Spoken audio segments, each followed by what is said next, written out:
किसी फिल्म का ये दृश्य हो सकता है, लेकिन हकीकत में ऐसा हो जाए तो फिर चौंक सकते हैं।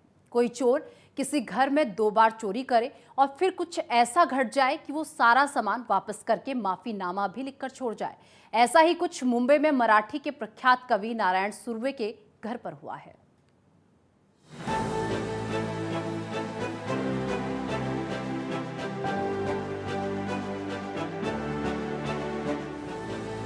एक प्रख्यात कवि के घर में दूसरी बार चोरी के इरादे से घुसे चोर को इतना पछतावा हुआ कि उसने न केवल सामान वापस छोड़ दिया बल्कि एक माफीनामा भी लिख कर छोड़ गया। इस घटना से लगता है कि आज भी लोगों के मन में कवियों साहित्यकारों के लिए कहीं न कहीं सम्मान है। नारायण सुर्वे मराठी के प्रख्यात साहित्यकार रहे हैं। सुर्वे की कविताओं में खासकर शहरों में मजदूरों की समस्याओं का चित्रण बखूबी झलकता है। उन्होंने आमजन के दुख को अभिव्यक्त किया है। उनके साहित्य के लिए उन्हें पद्मश्री से भी सम्मानित किया गया। ये पद्मश्री उनके घर पर सामान वापसी का भी कारण बना। नारायण सुर्वे ने बेहद गरीबी में दिन बिताए। नारायण सुर्वे ने बचपन में ही अपने माता पिता को खो दिया था।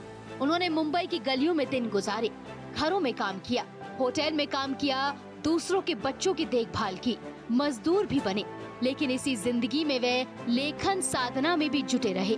उनकी कविता समाज में जागृति लाती है। उनकी कविताओं में Usman Ali Lenin, writer spark, मेरे शब्द एक नए घमासान पोस्टर जैसी कई चर्चित कविताएं हैं।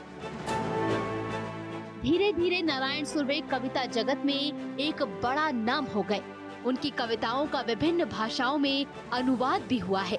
देश भर के साहित्य जगत में नारायण सुर्वे कवि हरि मृदुल ने अपने जीवन से जुड़े कुछ संस्मरणों को लिखा है। श्रमिक और कामगारों के दुख दर्द पर उनकी कविताएं आम जन को भाई हैं। 2010 में 84 साल की उम्र में नारायण सुर्वे का निधन हो गया था। रायगढ़ के नेरल इलाके में इन दिनों उनकी बेटी सुजाता और दामाद गणेश धड़े रहते हैं। कुछ दिन पहले दोनों विरार में अपने बेटे से मिलने चले गए।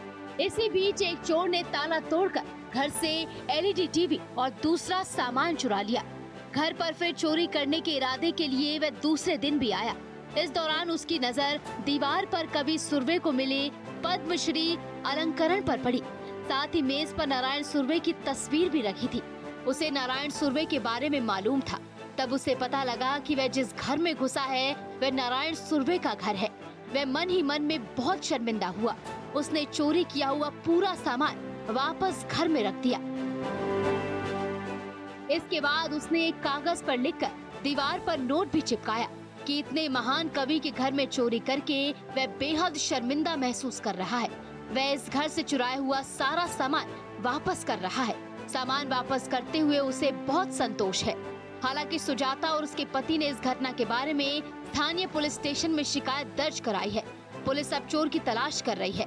पुलिस टीवी और अन्य वस्तुओं पर मले उंगलियों के निशान के आधार पर आगे की जांच कर रही है। Bureau report, network 10।